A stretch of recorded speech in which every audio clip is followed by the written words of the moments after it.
મારી hair dryer છે ને મને દબો દઈ દીધો છે, મેકઅપ તૂટી ગયો છે જુઓ. એનો હે મસ્ત બન્યો.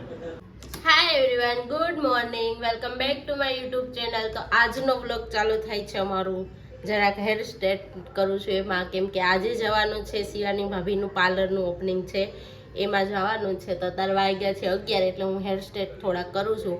અને અમારી હેર ડ્રાયર છે ને મને દબો દઈ દીધો છે, મેં કીધું હેર થોડાક હે ને ડ્રાય કરી નાખું, પણ એ બગડી ગઈ, બંધ થઈ ગઈ હાવ.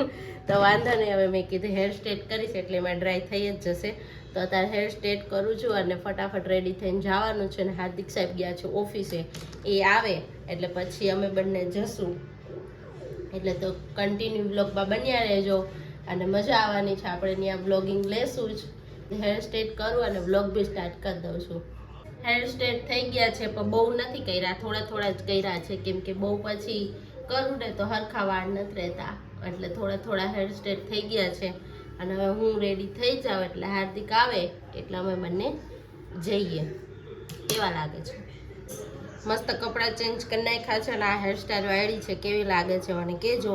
અને હું મેકઅપ કરું છું, કેમ કે મને મેકઅપમાં કંઈ ટપો પડતો નહીં, થોડું 2-5% પડે એટલોય નહીં પડતો. અને જો મારો મેકઅપ તૂટી ગયો છે, જુઓ છે ને મારો મેકઅપ તૂટી ગયો. હવે હાર્દિક સાહેબ ફ્રી થાય તો મને લઈ જાય મેકઅપ લેવા. અને આ મેકઅપ છે ને જ્યારે મારા લગ્ન થયા ને ત્યારે લીધેલો છે, હજી હાલે છે. કઈ કંપનીનો છે રામ જાણે. અને આ ફાઉન્ડેશન પણ શું કહેવાય આને, ફાઉન્ડેશન કહેવાય ને, હા આ એ પણ તઈનું જ છે, હજી હાલે. મને લાગે આની તો એક્સપાયર થઈ ગઈ છે, જો કદાચ નીચેલું પૂરું થઈ ગયું, પણ તો એ હાલે. આપણે એટલો બધો મેકઅપ નહીં કરતા, કેમ કે આપણે બહુ બધી ફ્રેન્ડ છે જે મેકઅપ કરે છે, તો એની પાસે જ કરાવી લેવાનો, આપણે નહીં કરવાનો. હું તો ક્યારેક જ કરું છું, બાકી બધું એ લોકો જોડે જ કરાવી નાખું. તો જો આવડે એટલો મેકઅપ કરું છું, બાકી ઠીક છે, ચાલે. ભાઈ આપણે રેડી થઈ ગઈ છું અને આ છે મારો ફૂલ લુક. કેવો લાગે છે તમે એક લોકો કમેન્ટમાં કહેજો મને. અને હાર્દિક સાહેબને ફોન કર્યો છે, એ આવે એટલે જઈએ.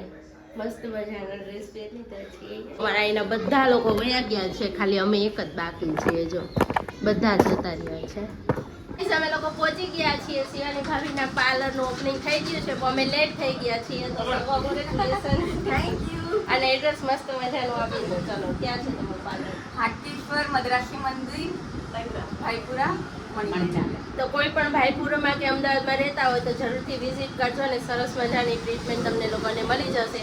સો મસ્ત મજાનું પાર્લરનું ઓપનિંગ થઈ ગયું છે, તો કોંગ્રેચ્યુલેશન કહી દીધું છે, પણ અમે લેટ થઈ ગયા છીએ અને દાદી અહીંયા બેસી ગયા છે. અને જો અમારું બટુડું અહીંયા દૂધ પીવે છે અને આ બધા આવી ગયા છે. હાય, સો કોંગ્રેચ્યુલેશન્સ.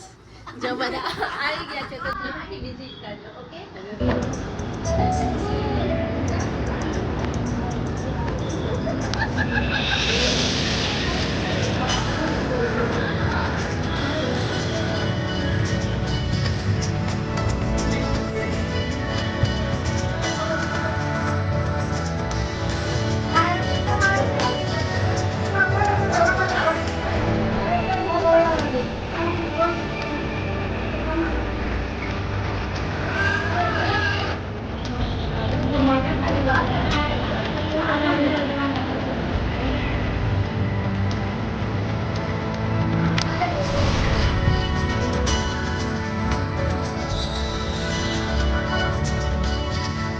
અમે લોકો ઘરે આવી ગયા છીએ અને વાગવામાં થઈ ગયા છે 1:30.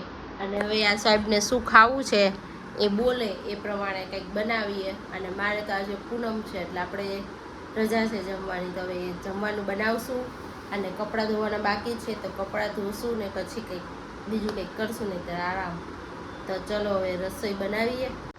કપડાં તો ધોવાઈ ગયા છે, પણ મને એમ થાય છે કે વરસાદ નો આવે ને તો સારું, નહીં તો બધા કપડાં પલળી જશે પાછા. એકદમ માંડ હજી ઉકવીશ. જો આજનું વાતાવરણ એવું હોય ને તો એવું લાગે કે વરસાદ આવશે, તો ન આવે તો સારું, નહીં તો કપડાં બધા એમને પડ્યા રહેશે.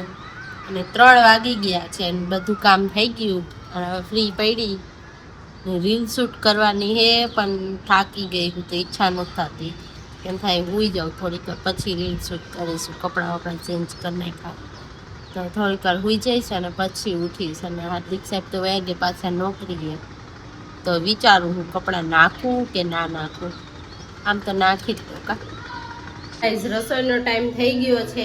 આમ તો ટાઈમ નથી થયો પણ હજી 7 માં 5 ઓછી છે, પણ મેં કીધું આજે રસોઈ વહેલી બનાવી લેવી છે, કેમ કે અમારે રોજ છે ને 9:30-10 વાગે જ જમવા બેસીએ છીએ. એટલે મેં કીધું આજે વહેલું જમી લેવું છે, મારે એકટાણું છે એટલે અહીંયા લોટ બાંધીને રાખી દીધો છે અને શાક વાક સુધારી દીધું છે. આજે ગવાર બટેકા બનાવવાનું છે, પણ હવે હું દીવા કરીશ અને પછી રસોઈ કરીશ. અને આજે વહેલા જમીને વહેલા ફ્રી થઈ જશું, કેમ કે મારે એક શૂટ કરવું છે એટલે. ગાઈઝ અમે જમવા બેસી ગયા છીએ અને ગવાર બટેકાનું શાક છે, રોટલી છે, અથાણું છે અને શીરો બનાવ્યો છે અને છાશ છે. અને હાર્દિક કેટલા બધા પડીકા લાવ્યા છે મારા માટે. અને હે ને મને ગવાર બટેકાનું શાક બહુ જ ભાવે. કોઈ મને 365 દિવસ ગવાર બટેકાનું શાક દે ને તો હું ખાઈ લઉં. અને હાર્દિકનો ફેવરેટ શીરો છે, એટલે જે ખાલી શીરો જ ખાય છે. કેવો બન્યો હે? મસ્ત બન્યો. હા ને, હાર્દિકને શીરો બહુ જ ભાવે. હાર્દિકનું એવું છે કે જે મારા પપ્પાને ભાવે ને બધું એને ભાવે. સેવ તો એને ભાવે, પછી આ શીરો એવું બધું એને ભાવે. મારા પપ્પાને જે ભાવે ને એ જ ભાવે.